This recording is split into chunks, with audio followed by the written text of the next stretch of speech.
For those of you who are wondering, Michael is taking a couple weeks break. He is in the middle of some really heavy finals in his seminary. So, so last minute, Will was willing to join in. So I'm going to go ahead and bring him on here. Will, can you hear me? I can. Can you hear me? Yes, I can. Thank you so much for joining us. So can you go ahead and tell the audience, for those who are not yet familiar with you, who you are and what you do?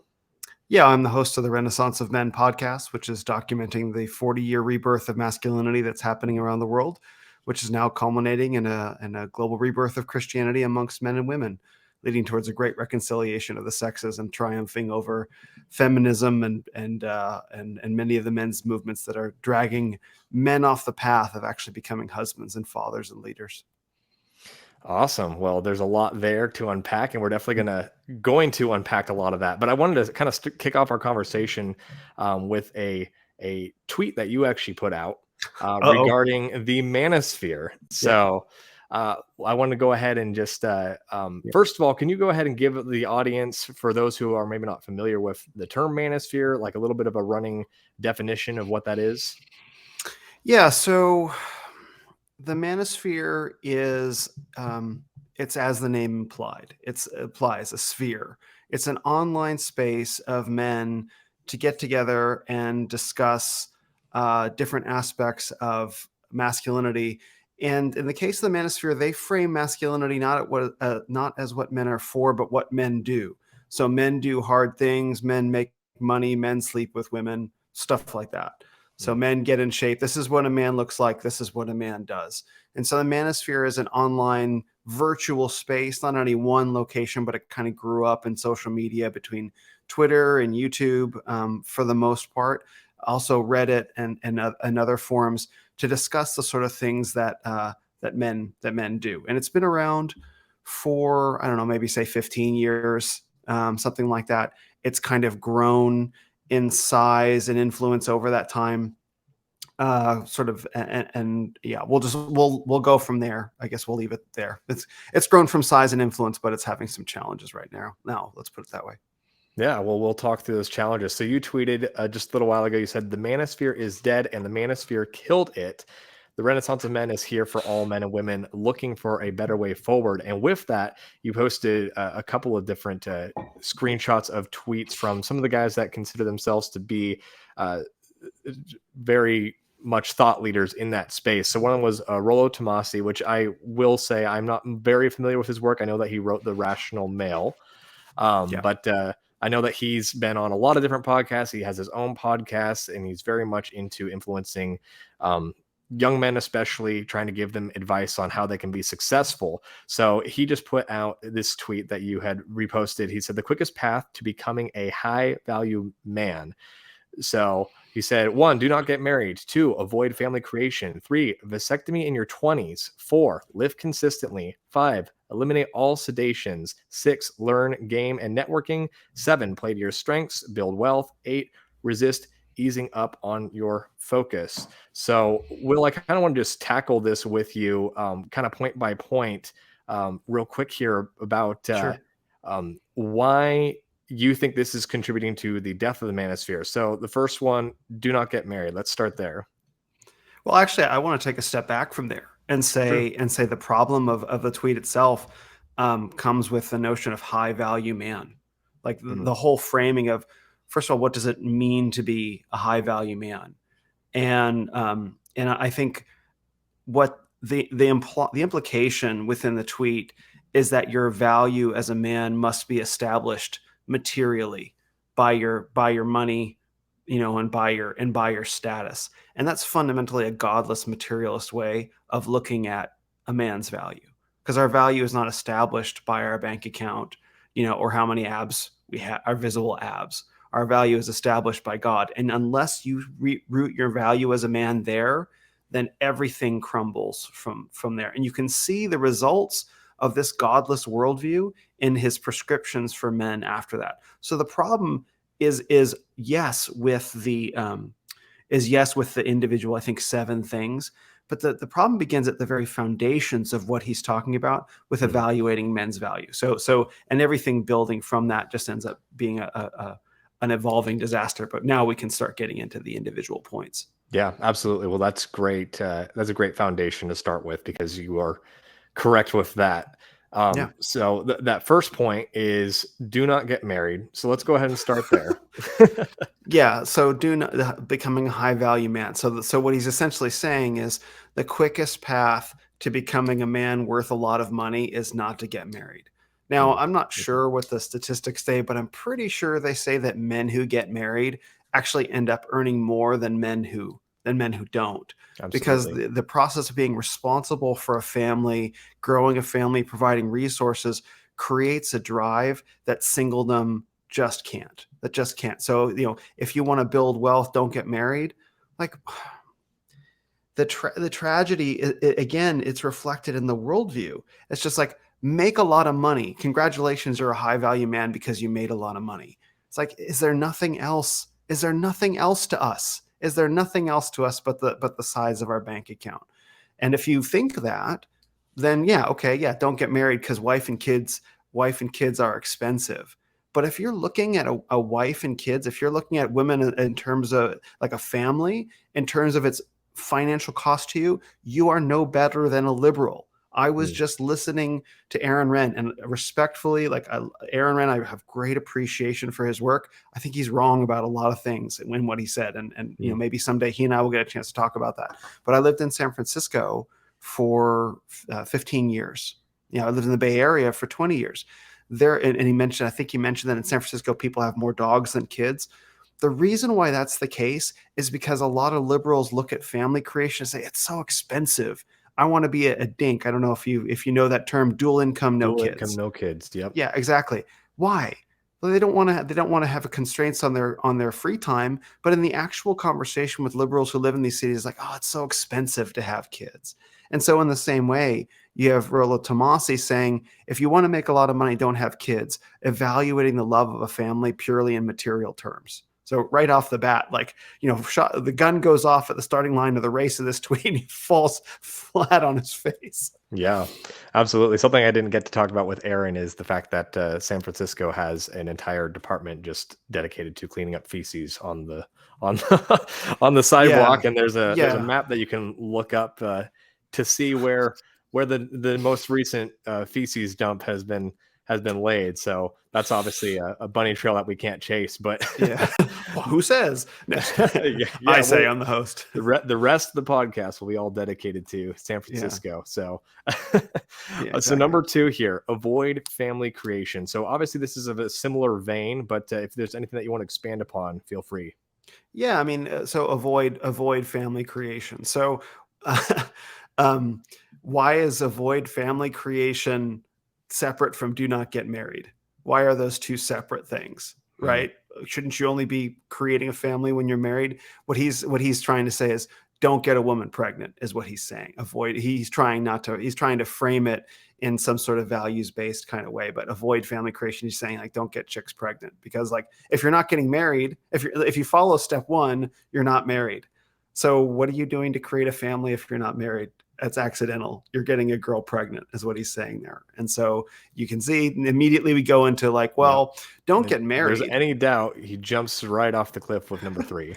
Exactly. Well, exactly. But just real quick, if there's any doubt about his worldview, like don't get married, but he's not saying don't have sex, right? He's saying don't get married, but keep having sex, but be careful and don't get her pregnant. And again, like you said, now we go into number three. The best way to do that, if you're going to be fornicating, is get a vasectomy. And I was going to send a tweet today.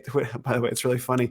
Twitter locked me out of my account today for 12 hours. That's the first time that's happened to me because I made a joke about someone like I don't know if you saw the tweet going around where this guy was saying if you really want to test if a woman loves you, break up with her for 30 days and see what happens. Did you see that?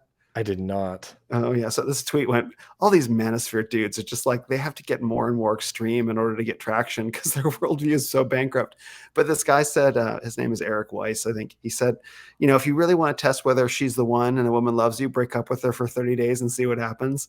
And so the whole internet went nuts, and on that, the Twitter went nuts. And I commented on someone's observation, someone saying, "Do not do this." I commented saying, "If you really want to see how much you love oxygen, try to drown yourself and see what happens." And Twitter locked me out for encouraging violence. Oh So that no. yeah, so I've got another 6 hours or so on my temporary ban because their AI engine doesn't detect irony, apparently. And Susie Q in the chat said, if you want to test if a woman loves you, ask her to marry her. I think you meant marry you, but Yeah. yeah, Well, absolutely. yeah, and I think what this guy on Twitter was saying was that before you do that, before you ask a woman to marry you, to find out if she really loves you, break up with her for 30 days. And it's like, this is what passes for advice, with godless men. Unfortunately. Now, there's a lot of guys, obviously, that are a part of the Manosphere, and some people are considered a part of it, whether they want it to be or not. Some don't affiliate it with it, but I have not seen too many people pushing the idea of intentionally sterilizing yourself. Have you seen other people aside from Rolo doing that? No, I haven't. And honestly, like that. So that number 3 point is what really it smashed the Overton window for dialogue about masculinity. Yeah. Right. Like, so you can find guys who say, don't get married, live consistency, build wealth, all those things. Okay, that's fine. Don't get married, avoid family creation. Like, okay, that's not the end of the world to say something like that, or because at least someone would be able to interpret it. Avoid family creation until the right time. Right. Okay, fine. No one would have thought twice about it. But that he said, get a vasectomy in your 20s. Now, there's a couple different dimensions to this that are really troubling. One, of course, is that a vasectomy is you're taking a scalpel to your junk, right? That's what you're doing, right? People say, well, it's reversible. Like one of my friends he was married. He was done having kids.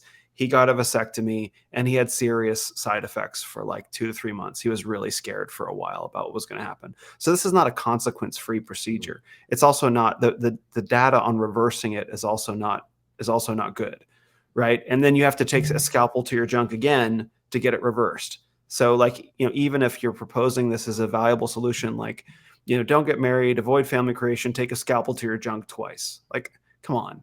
And people were saying oh, maybe it's satire. Like, no way. You don't bury your satire that deep in a list of otherwise legitimate kind of things. So and then Rollo defended the tweet on a live stream the next day, I think with just pearly things.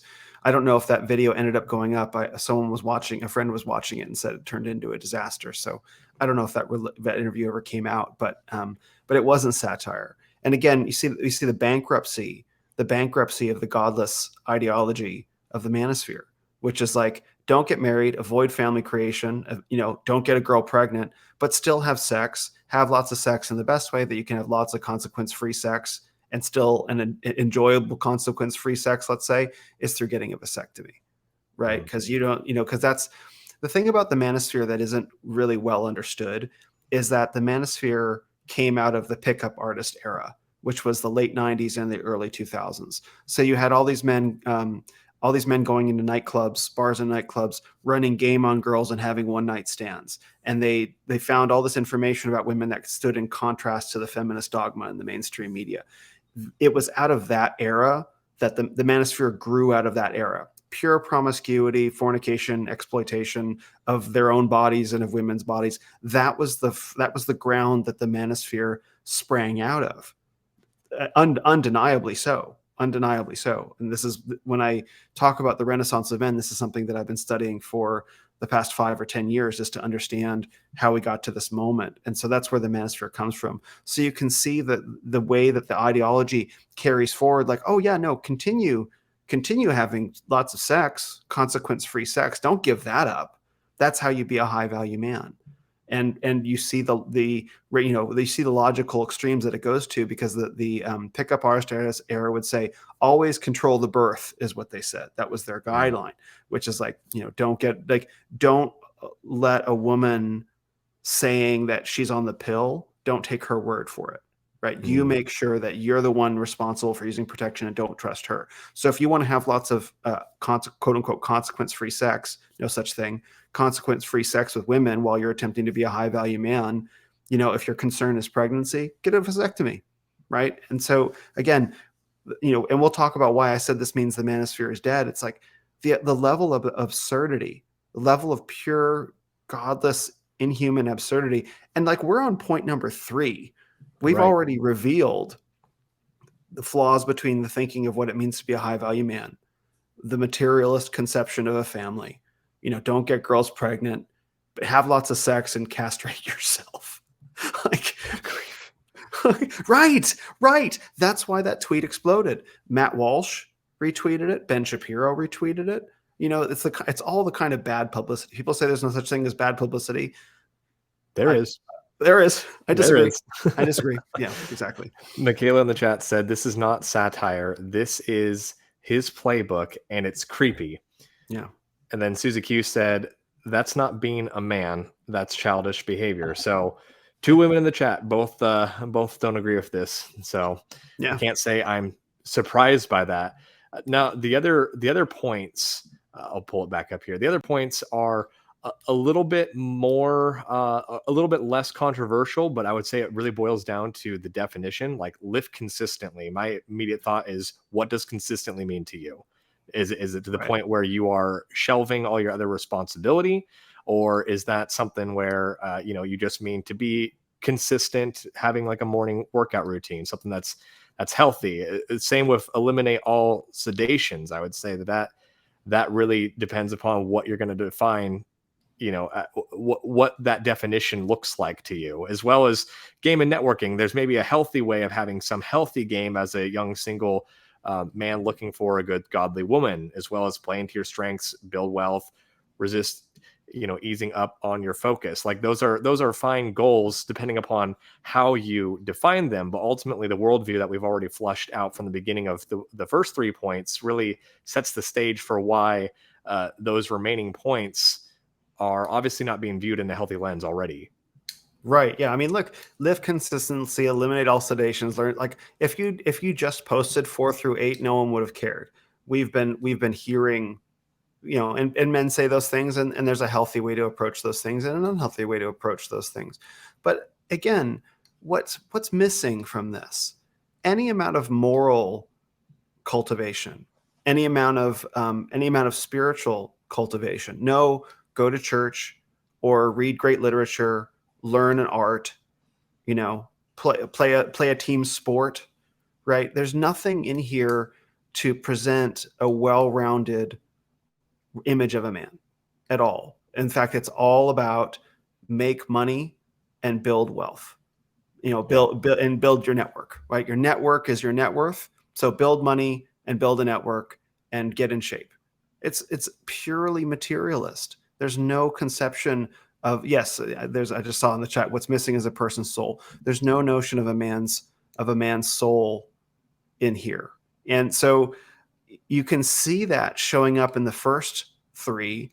The first 3 again are like, well, don't do anything that might take away from you making a lot of money and having fun, having casual encounters, and then just make a bunch of money. It's like, is that all we are as men? And I started out the description of the manosphere saying the manosphere was really good to a point of saying what men do. It is not good for saying what men are for. Right. And because it can't answer that question, because the only answer comes from God, it has to get increasingly absurd in saying what men should do to try and cover up this God-shaped hole in the middle of its ideology. And so we see it. We see it right here. Nothing that feeds a man's soul, that cultivates a man's soul, that makes him into a good man or a godly man, a high value man, is how it conceives of everything. Absolutely. And I've had you on the podcast before, and we've talked quite a bit about just masculinity in general when we've had you on, but something that we haven't had a chance to do is to kind of give the full background on how we got to this state. So you recently have put out some stuff about the war on men. So I know it's really tempting to want to start with Adam from the very beginning, but for the sake of being a little bit more brief, can you kind of walk us through the war on men starting with maybe like the start of the 20th century. Okay, yes. I was going to make a joke and say, well, there's this. So God made Satan. I'm just kidding. Yeah. Yeah, right. It goes a little further back, but yes. Okay, so the big shift on the war on masculinity, and again, wherever we start is relatively arbitrary. I could just as easily start with the Enlightenment of the French Revolution, which would be appropriate, but for the interest of time. So the big shift happened in the 19th century with the Industrial Revolution. And in the Industrial Revolution, we went from home-based economies, home-based businesses where the father was home with the mother and the children all day plying a trade, to men going to work, men, women, and children essentially really going to work in factories. And removing the father from the home atomized the family, because the father leaves the home, the mother can't care for the home and the children at the same time. So the children go off to the public school system, and then the family is blown apart. But it didn't stop there, because when the father was removed from the home and sent to work in the factories, not long after that, we have World War I. And the reason why World War I is underappreciated in terms of its significance is that was the first time we experienced industrialized warfare, which is what we have today. And the human soul, the male human soul, was not prepared for that. And so World War I was a war with absolutely devastating consequences. I really do think, and I heard Doug Wilson say this, he thinks that the exit of God from our society, from Western civilization, began after World War I, because what men saw and experienced had so unparalleledly horrible. Is that even a word? Incomparably horrible, that it really rattled people's belief in whether there could be a God after events like that. And this is where you get a lot of the guys like Ernest Hemingway and F. Scott Fitzgerald essentially being shell shocked. And you get postmodernism, like there can't be a God with this much horror. So that aside, you have World War I and World War II. Something like 35 million soldiers died in those two wars. And who were the men that would go off to war? The men who would go off to war were the best and the brightest and the swiftest and the smartest and the most brave and noble. Those were the men who went off to war. And in industrialized warfare, you don't really have a chance to earn glory in battle in the same way that someone like Achilles would in the Iliad. You know what I mean? Right. It's not hand-to-hand, up-close, man-to-man combat. You can get blown apart by a shell out of nowhere and discover, you're not the main character, unfortunately. Yeah. And so 35 million very of the soulless. best and very soulless, absolutely. So 35 million of the best and brightest men are destroyed, essentially. And then the men who come back from that, they have shell shock because they've seen and experienced and perhaps even done terrible things. And they're thrust back into modern American society just at the moment, and the real beginning of modernity too, with the industrialized home, just at the beginning of the era of mass media. And so in the late 1940s, you have the Kinsey sex study, which, starts upending a lot of traditional notions about sexuality. And there's data in the Kinsey sex study, which is worthy of an hour all on its own. Absolutely. That could only have been acquired through criminal sex acts with children. Yeah. That came out way, way later, or that was a big question that no one asked. So you have the Kinsey sex study in the early 1950s. You have Playboy magazine, right? And then you have the Beat Poets and Bob Dylan. And Bob Dylan's mentor was a man named Allen Ginsberg. Allen Ginsberg later advocated for NAMBLA, the North American Man-Boy Love Association. So in the 1950s, you have this undercurrent of beginning to warp the sexuality of America, taking it in a more godless direction. Elvis and Marilyn Monroe were the surface manifestations of that. So as the 1950s go on and the baby boomer generation, what we now know as the baby boomer generation, begins growing, this is the environment that they're marinating in. So that when the 1960s come along, there's all this dry powder, all this kindling ready for sexual revolution. And then the Beatles came on and they lit it on fire. And so you have this enormous explosion, which is why you see these girls screaming. If you've seen those videos of girls screaming for the Beatles, that's what I think a lot of that was. And so you have you have the greatest generation of the men that had been at war. They don't know what's going on. This is happening under their noses, right? And maybe they're too weak to resist.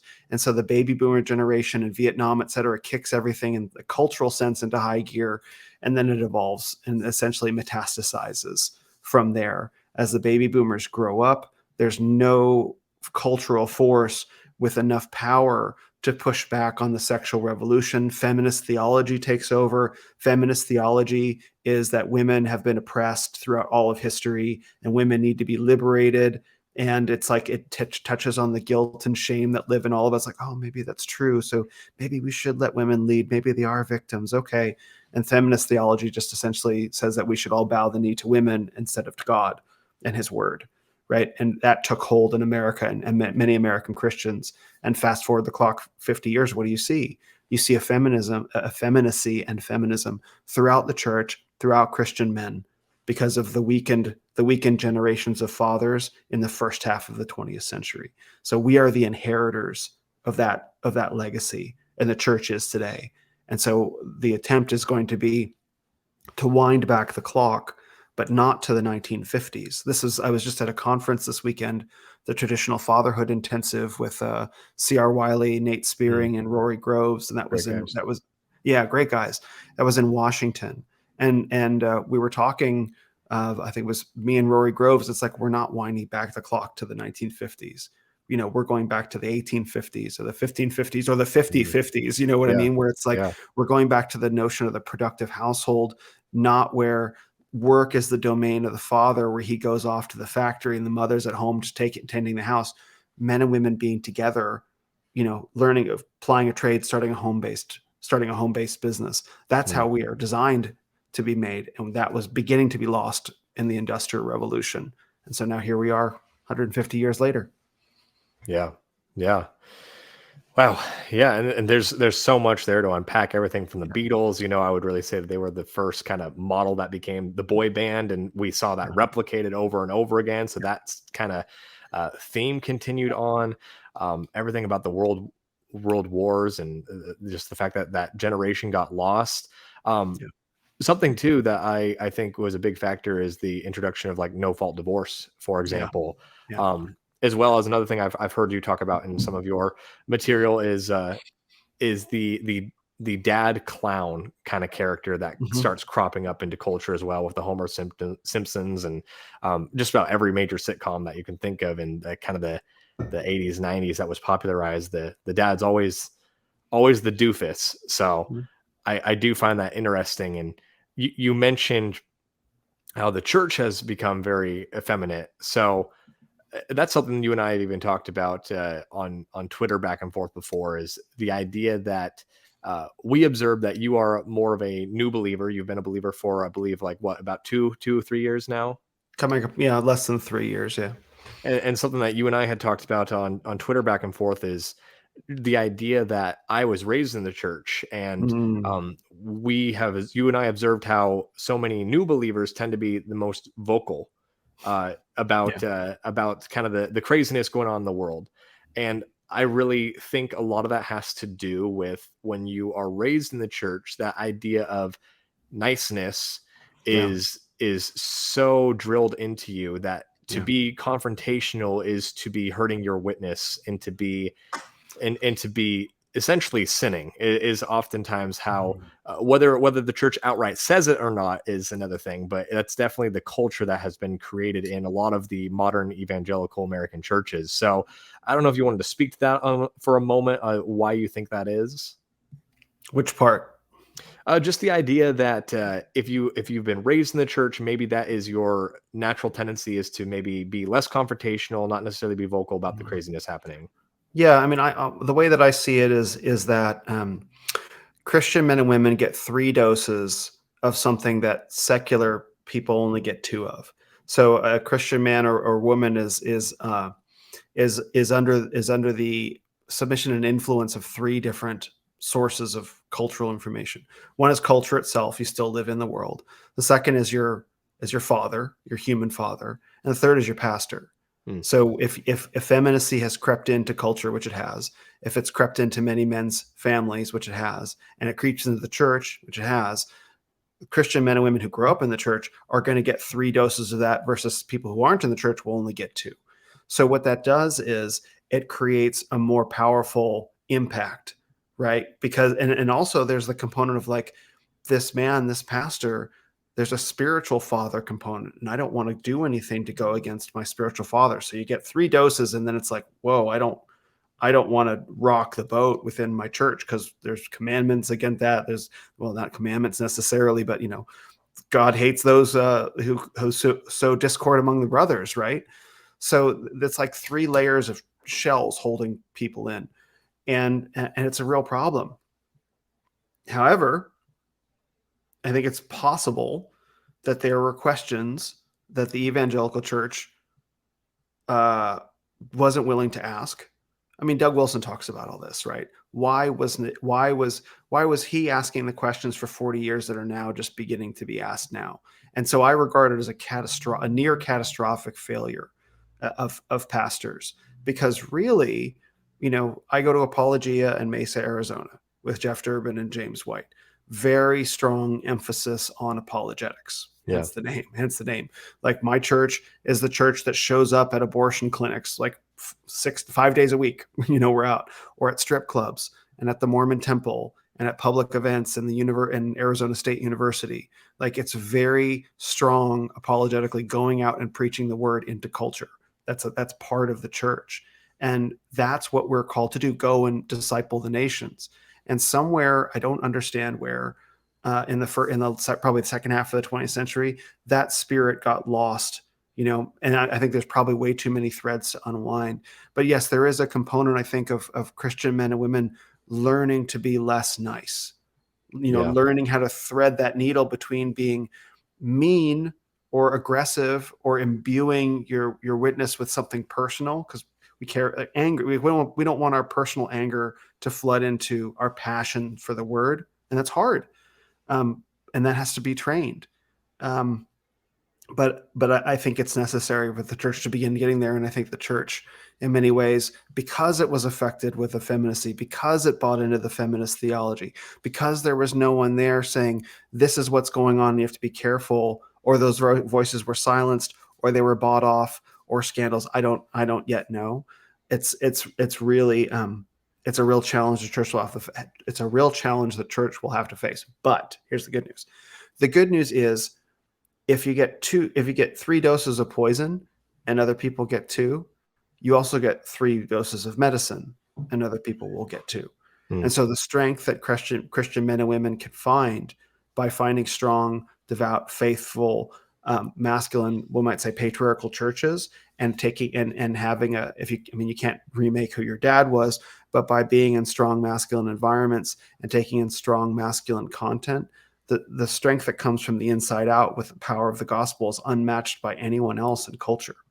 And so though on one side of things, the weakness may seem to be even greater, if you turn the dial the other way, the strength will be even greater as well. And that's what I see happening in the not too distant future. Yeah. That's great to hear. The idea that you can have 3 doses of medicine is definitely an encouraging thought to keep in mind, especially when it does seem so bleak at times, just the state of evangelicalism in America.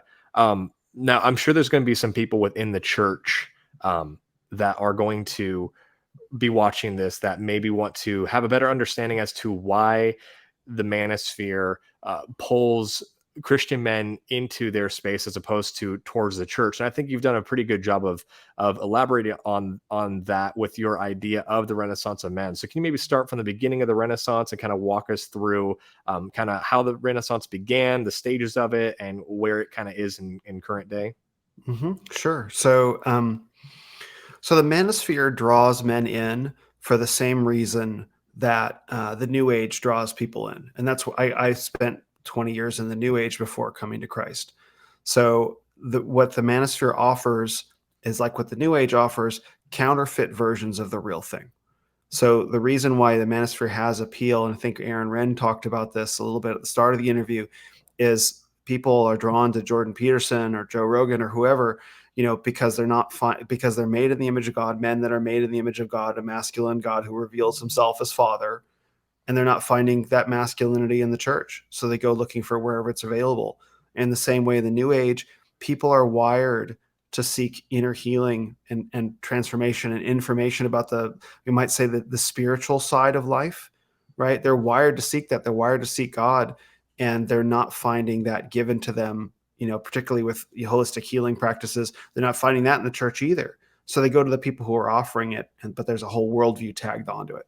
So I'll talk about that in a minute. So the stage of the Renaissance. So we talked about the war on masculinity, which was, Industrial Revolution, World War I, World War II, the Cultural Revolution of the 60s, and how it kind of evolved from there. So in the 1980s, a lot of men were beginning to notice that men were in sociocultural decline. Like these trends are not new.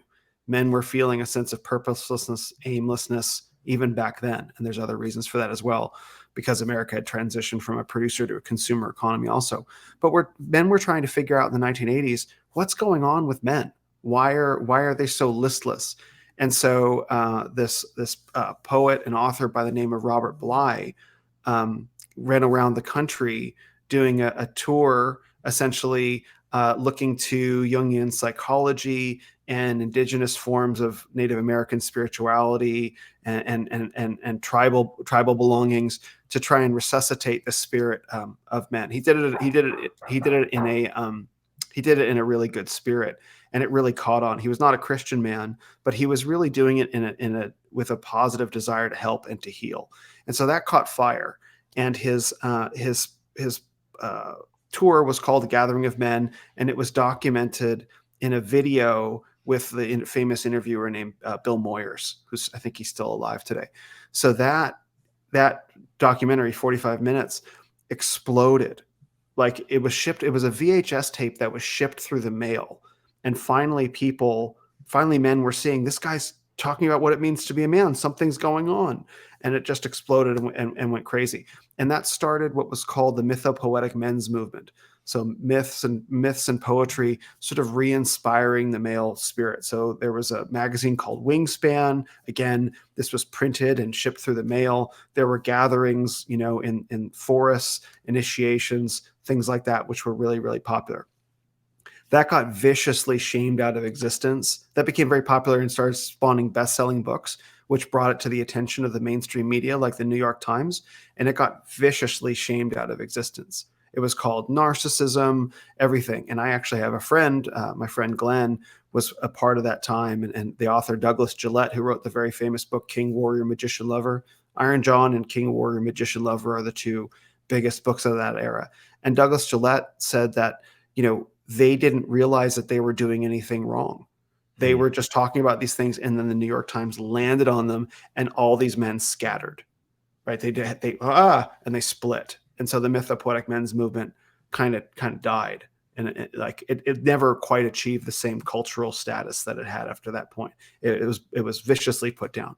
So then in the late 90s, in the early 2000s, you had the pickup era, right? Where you had all these underfathered boys, led by this man named Mystery, Eric von Markovic. He was very charismatic. He had been a stage magician, and he kind of knew, that he kind of had a skill with women, with talking with them, and he discovered these techniques called game that he then monetized and marketed to other fatherless boys who were seeking the one available kind of conquest that's still permitted in our culture, which is promiscuity. All the mountains have been explored. All the bottoms of the oceans have been navigated. There's no frontier anymore. If you want to go conquer something, culture says go conquer a bunch of women, and you can do that. And so the pickup era became very popular, exploded, men selling courses and weekend trainings and stuff like that. And so you have thousands of men all over the world sleeping with, unfortunately, thousands of women, and discovering that what feminism had said about men and women was a lie.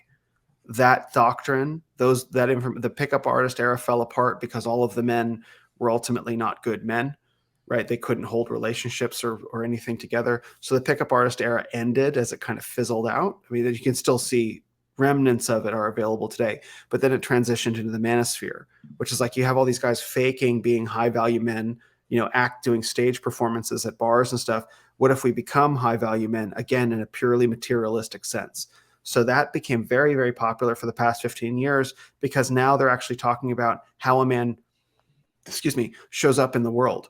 And so that's the Manosphere. But the Manosphere is ultimately godless, as we'll see if we cover the other tweet that I shared as well. It's ultimately godless.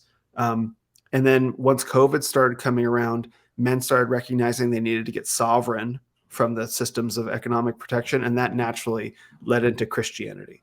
So, like, as men are rediscovering Christianity and looking for meaning and purpose and a religion to fuel their spiritual pursuits, that isn't, that it's not that they're done with materialism, so they're going towards Christ. And so that's the evolution of the Renaissance event. And meanwhile, you have masculinity coming into the Christian sphere. You have Christianity coming into the masculine sphere. You have masculinity coming in the Christian sphere, and now these are like colliding and mixing and creating fireworks. So that's the Renaissance of men, kind of in a nutshell. That 40-year process, beginning as a response to cultural conditions, and it began in the 1980s, and now it's culminating right now and moving into the next evolution with it, which is Christian masculinity. So you think that we are in a point where we're going to start to see the two worlds merge? I know fatherhood was definitely missing from a lot of those earlier models. And that's something that I think was definitely a massive loss to those earlier movements. Would you say that's a lot of why those movements did not continue to replicate? Yeah. Oh, absolutely. Absolutely. What I say about the Manosphere is that it's trying to solve the problem of father hunger with a lot of older brothers. Like, we come from a generation largely of fatherlessness. So we're trying to figure out what it means to be fathers, but we're not fathers. We're older brothers. And so what do older brothers do? Older brothers aren't good at being fathers. They're good at bullying and bossing around and shoving and like, I'm just, I'm bullying you, but it's for your own benefit, like stuff like that. That's the Manosphere. That's literally the Manosphere. But the father hunger runs much deeper than that. And so men have finally realized that they're reaching an age now where they can become and want to become fathers themselves. And so they're looking for models for that. So, and those fathers need an anchor to ground their fatherhood in. And the only anchor for that is Christ. That is, God as father. Where else are you going to root your masculinity to being a father besides the religion that identifies God as father? And so that's what men are beginning to discover. God can solve the problem of father hunger, and strong pastors and strong communities, not older brothers. Right. And look, I can give the Manosphere men the benefit of the doubt that they did the best they could with what they had. And I thank them for that, because they made a valuable contribution to the dialogue. But what the Manosphere is not doing well at all is reacting to the change. They are like, because they can't handle it. Someone moved their cheese. And if you know that expression, like, hey, things change, the dialogue evolves, and they're not responding well. And it's a tragedy to see, because they did help a lot of men, and now they're just burning that all down in a suicidal rage over the change in the winds. And you see that in the Rollo Tomasi thing. That was a big part of his tweet. It's doubling and tripling down on godless materialism, because he can't deny now that Christian men and pastors have very powerful things to say about masculinity. Yeah, absolutely. And we've got some great questions in the chat that we'll definitely get to in a moment, but I wanted to jump back to the other tweet that you shared, because it kind of continues on that thread of the godlessness of this movement, and how they are kind of grasping at straws at this point. So this is from Manosphere President Anthony. I don't remember if there's longer to his title, Anthony. I don't remember his last name is. I'm sure you're more familiar with this Anthony than I am. There we go. So I know that he's another one of like the kind of thought leaders in this space, not someone I'm super familiar with his work, but you had posted his tweet that said, in case you haven't figured this out yet, Mary was a cheater. The real bio father of Jesus was just some random desert giga chad who knocked her up. Quote, oops, God did it. Then cucked Joseph. Your woo-woo cult was created by a 304. So please explain to us what is even happening in that tweet. It's just, hyper cringe. So the thing with the Manosphere is that it fractured I think in 2018, into two camps. Anthony Johnson and Rollo Tomasi were good friends. I don't know that they were partners, but Anthony Johnson runs an event called the 21 Convention. And so Rollo Tomasi spoke there, I think in 2017. Hundreds of men came to that event because Rollo Tomassi was very popular. This was probably the peak energy state of the Manosphere was 2017. So Rollo Tomassi came to that event. Hundreds of men showed up. It made the 21 convention very popular. It made Rollo Tomassi very popular. And then Anthony Johnson and Rollo Tomassi had a very public falling out. Lots of accusations and counter accusations going back and forth about doxing and takeovers and all this stuff. And I'm not able to litigate what's true or not, but they fell out spectacularly and publicly all over YouTube and Twitter. It was really, really bad. Now, I've spent time in person at the homes of both Rollo Tomassi and Anthony Johnson. And I've tried to reconcile the two of them. I had no idea how bad it really was. So, but the Manosphere at that moment fractured in two, with some men going to follow Anthony Johnson and some men going to follow Rollo Tomassi. So if you find guys who say like, oh no, I'm not part of the Manosphere, it's like, well, maybe you probably are, because a lot of guys followed that division. So the reason why I posted Rollo and Anthony is those are the two camps, the two main camps of the Manosphere. So what's going on in that tweet?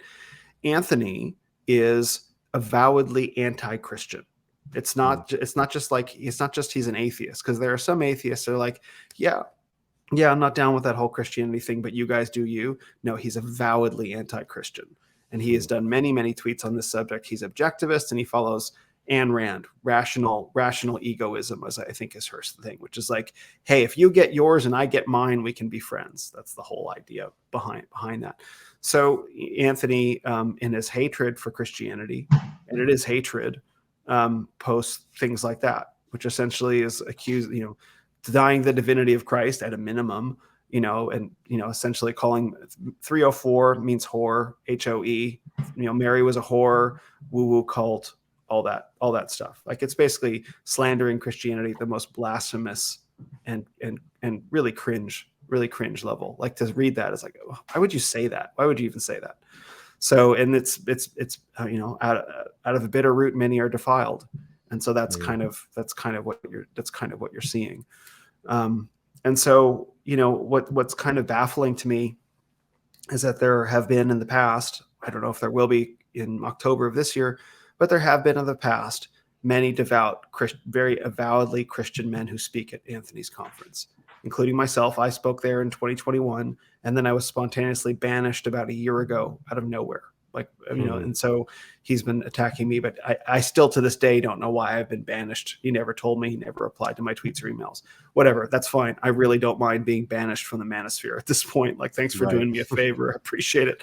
So, but men, I hate to name names, but what's odd about this is that, Elliot Hulse, for example, has spoken there, Arthur Kwan Lee, Michael Foster. Now, these are men that I've met, and I don't know where they're at with this, but it's very odd that a man can be posting truly the most blasphemous stuff about Christ and Christianity, the mother of Christ and all of that.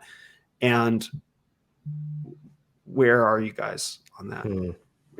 But regardless, like, it's just an odd thing that's happening within Anthony Johnson himself. Like, why are you saying that about Christianity, and why are you booking these men if that's what you think they are? If you're calling, like, why would you book men for your conference if you think they're members of a woo-woo cult? How can they possibly be right about anything else if they get that so spectacularly wrong?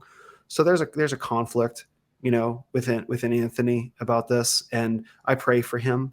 I really do, because in my evangelism that I've done with my church, Apologia, it's often the people that react the most strongly negatively to the gospel that are the closest to it. And that was something that I learned that surprised me, because, for example, my church went out to the Super Bowl. We didn't go into the Super Bowl. We were outside the Super Bowl evangelizing, because it's here in Phoenix in February. And as I'm handing out tracts, new life in Christ, like 99.9% of people are just walking past and ignoring me like I'm not even there. Some people would make eye contact and take a tract, but other people would actually come and engage. And I was grateful to engage with those people in dialogue, because there was something in them, something alive, that was responding to stimulus. And so I look at that, and despite all of the, we might say, professional conflict that it evinces, it's like really, really praying for Anthony, especially because he's about to be a father himself. I think his wife now is pregnant. And so she's due in July. And so I look at this, and as painful as it is, as painful as it is to be accused and slandered, and and as painful as it is to see a man actively resisting the only salvation available to his soul, I continue praying. I continue praying for him.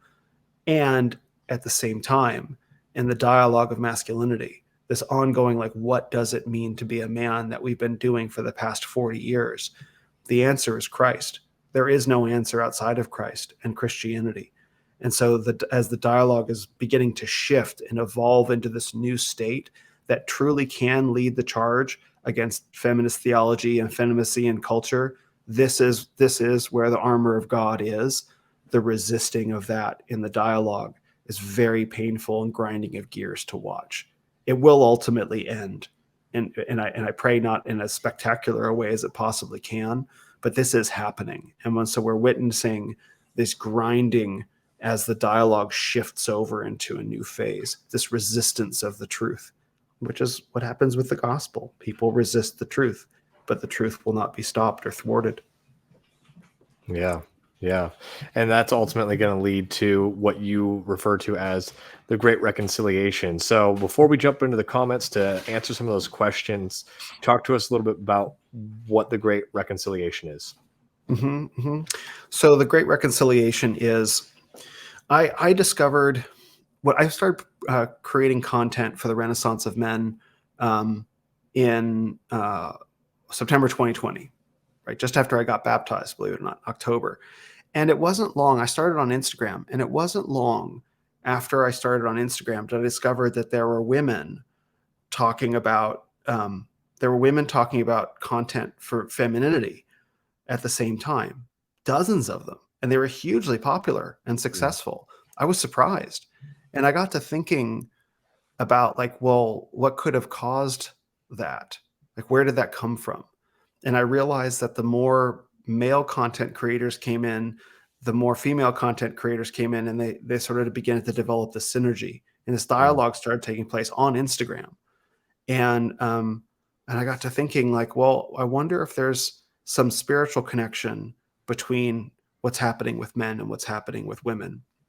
So the idea being that like men standing up and becoming the men that they can be, claiming space, being strong and having strong backs and spines, and speaking up confidently, was creating a space for women to step into and begin becoming women. Lots of female content creators on Instagram, who were former boss babes in the workplace and decided to be stay-at-home moms instead.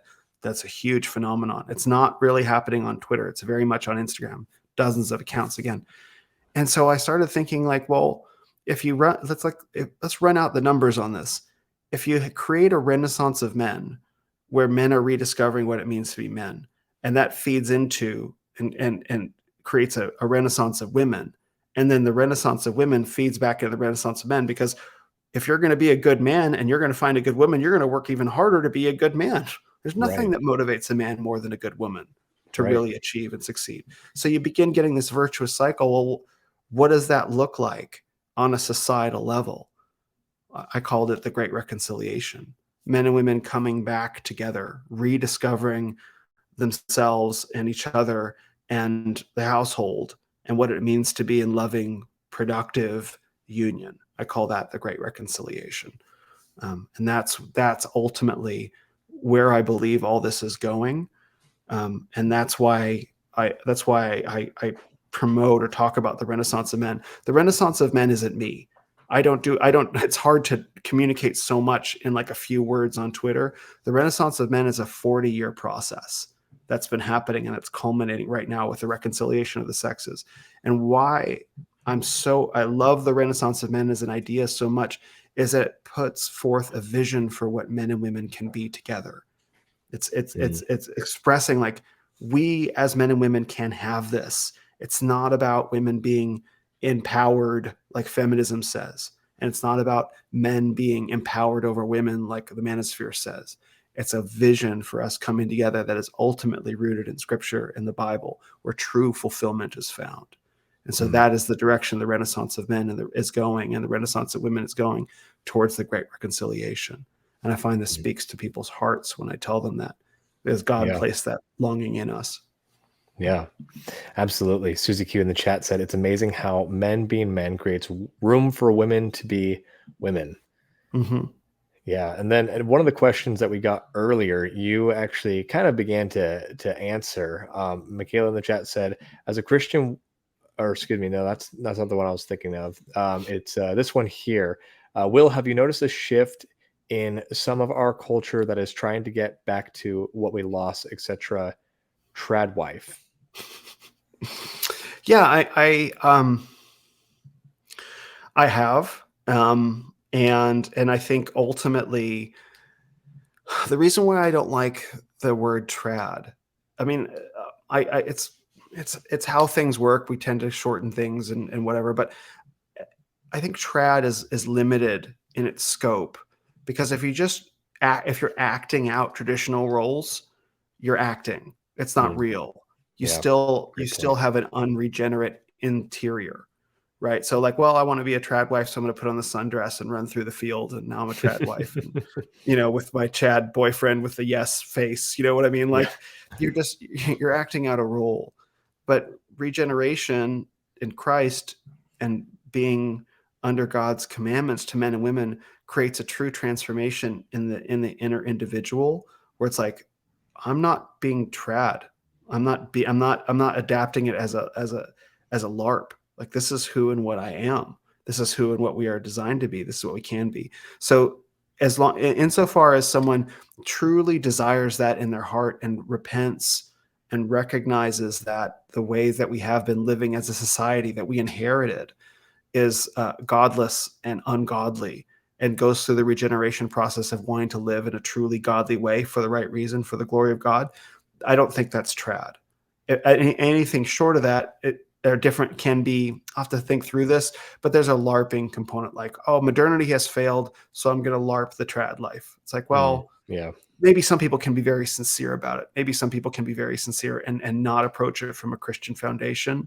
But I think, and I think that there's a lot of acting. So through true regeneration of the heart, you can actually live it out peacefully instead of fighting against your inner inclination and inner training, right? And instead of living in a way counter to that. Like, you want to live from the inside out. So you have to transform the inner man and woman first. That's good.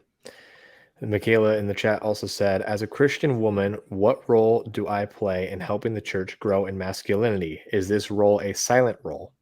Oh man, that's a tough one. It depends.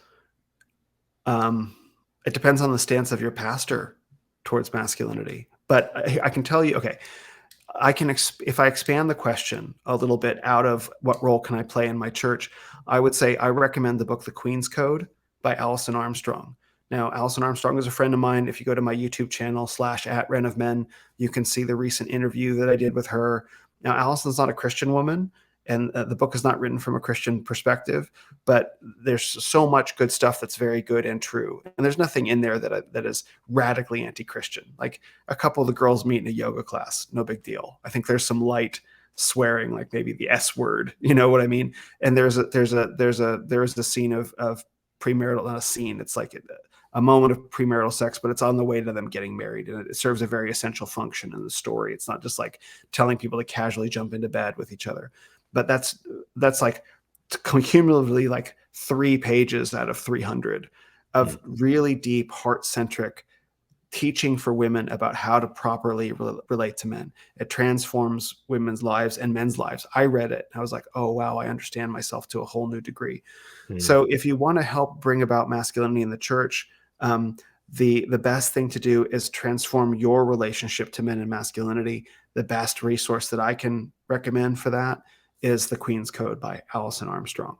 And that will help transform you from the inside out and plant a seed in the church, which has happened in my church, where there's now a friend of mine named Amber who's leading I guess you might call it a discipleship group of 8 to 10 ladies who are all working through the Queen's Code together to reform their relationship to men.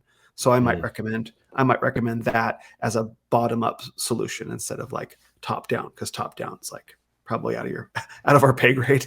Right. Susie Q said, adding to Michaela's question, as moms, how do we help raise our sons into men? Robert Bly had a great quote about this. He says, "The woman can turn the embryo into a boy, but it takes a man to turn a boy into a man." Like what you can do as a mother, as a single mother, is once a boy reaches a certain age, somewhere between 7, 13, puberty, at the onset of puberty at the latest, you have to commend him into the hands of capable men to teach him. That can be a sports coach. That can be, that can be an uncle or maybe a neighbor or a relative, right? Or a men's group in person, or like Trail Life is a Christian group. But the Manosphere gets a number of things right, but one of them is that women are made, men are grown. A man has to be cultivated, actively cultivated and shaped. The raw material of him has to be shaped into a useful tool.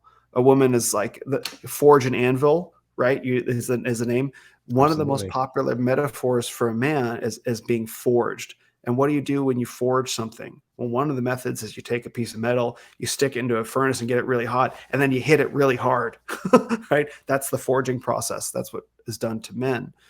The refiner's fire. What's the metaphor most often used for women? Is like a flower. Flower just opens, right? And so, I could go into our physiology reflects this as well, with, we might say, a sword and a flower and all these things. Like, you can see this reflected in our being. And so a woman can't give that to a man. She can only give that young boy into the hands of more capable men to train that. And that's very difficult for some women to do. And so when you encounter resistance in yourself, if you do as a mother, if you encounter resistance in yourself to letting your boy go be a man and experience pain and hurt and rejection because of your mothering instinct wanting to protect him, you have to withhold that and nail that to the cross and suffer with your son in the same way that Mary released Jesus to his fate. Right? It's not documented in the Bible, but if you look at the statue of the Pietà by Michelangelo, you can look it up on the internet. It's Mary holding the dead body of Jesus. Like, this is what a mother must do for her son, is release him into the world to suffer and to be quote unquote crucified. And so that's a woman's unique burden, which many women haven't been discipled in providing, and they have to learn to provide it. That's great. We had another one in the chat. Grog said, do you believe there's a lack of biblical critical thinking among Christian men to differentiate between discernment and causing discord when a concern is identified in one's church? Discernment between... Well, I mean, it's funny. I think I got this question at a recent event I did with Annalise from Feminine Not Feminist. I'll answer it the same way, because I'm not sure exactly what he means, but I'll take a shot at it. If you have like, men work in hierarchies, right? And if you have a problem with something that's taking place in your church or in your workplace or in your group of friends, it's important to handle it the right way. It's important to take the concern directly to the involved man and not make a thing of it in your social environment. Like, did you hear such and such is happening? Then if you got a problem with doctrine in the church or preaching in the pulpit, you go to the pastor, you go to one of the elders before you say anything to anyone else. And if you post on whatever Facebook group or whatever, like, I'm concerned that's called concerned trolling. It's an online kind of phenomenon that's used to sow discord in various groups online. Well, I don't have anything productive to say, but I'm just concerned that.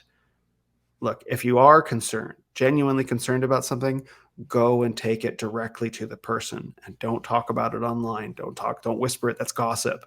And gossip destroys good churches. So you as a man must take on the risk and the burden of owning your concern and of going to the person involved and face to face and confronting them like a man. Say, Pastor so-and-so, I'm concerned about this, and here's why. Lay out your case, take your notes, bring them there, read them if you got to, and own it, And if you're not willing to do that, don't say a word about it, because you're not willing to put in the work, and you're just essentially being lazy. And now look, people do have concerns with doctrine of churches. That is a thing, and that's valid, and that's okay. And that's one of the benefits of being in a Protestant church, assuming you're Protestant, is that if you have an issue with doctrine being taught from the pulpit, you can go bring it up with the pastor, right? Right. They can, like, love to my Catholic brothers, but like, they're having a real problem holding their church hierarchy accountable. Why? Because they'll lose their salvation. I don't think that's a good position to be in. As Protestants, especially if you're Calvinist, that's not really an option. So you can bring it directly to your pastor, but you have to own it, and you have to be ready to deal with the conflict rather than farming the conflict out to making a social solution out of it. You take it on as a man, and I guarantee you it'll be worth it, but you have to do it in the right way. Great advice. Well, Will, I want to go ahead and wrap things up here, but first I wanted to have you tell the audience a little bit about your conference that you've been working on, as well as you've got another big project that you're currently funding. So if you can kind of talk about both of those things. Yeah. So let's talk about the conference first. So I mentioned, so I've been doing the Renaissance of Men Digital Conference series. It's an ongoing series of events that I'm doing online. I had the first one back in March with a number of different speakers, some of whom are quite popular on YouTube, like Will Nolan from Nolan Knows, and Ryan Wisdom from Wisdom Kings, and Nate Spearing. 6 speakers, all day long event on March 25th. Was an awesome success. I had a blast. I've just announced the second one, which is a lineup of all female speakers, 7 all female speakers, talking about biblical femininity, and the Proverbs 31 woman. So some people online in the Manosphere have made a mistake. They think it's women lecturing men. It's not that at all. Like, if they knew how to read, they could just click the page and see that it's a conference. But it's under the Renaissance of Men brand, because I'm doing the thing. So it's a conference about biblical femininity by women for women. Of course, men are welcome to attend as well.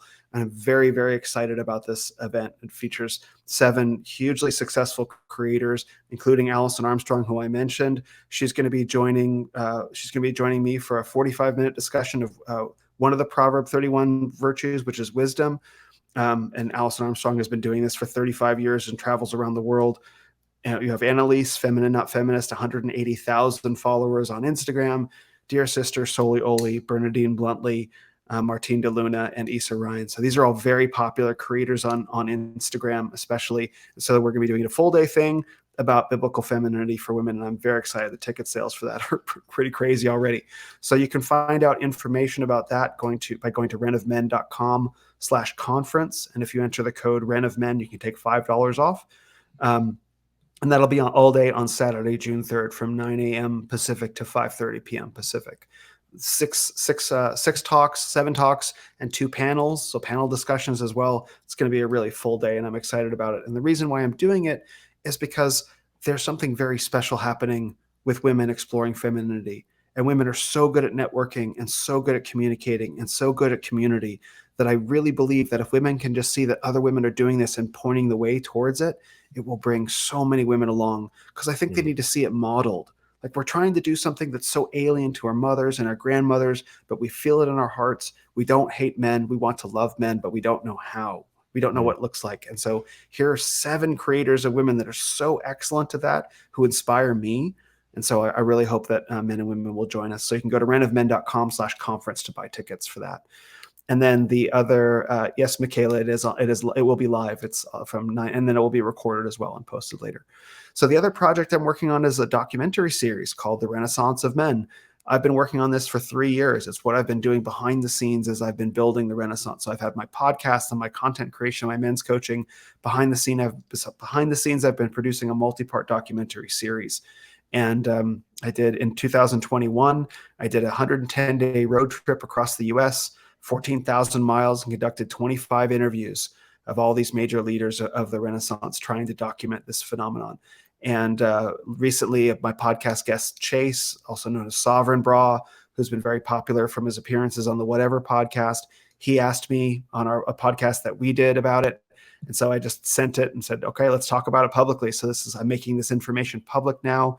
And you can go to my YouTube page at youtube.com/@renofmen and watch the What is the Renaissance video.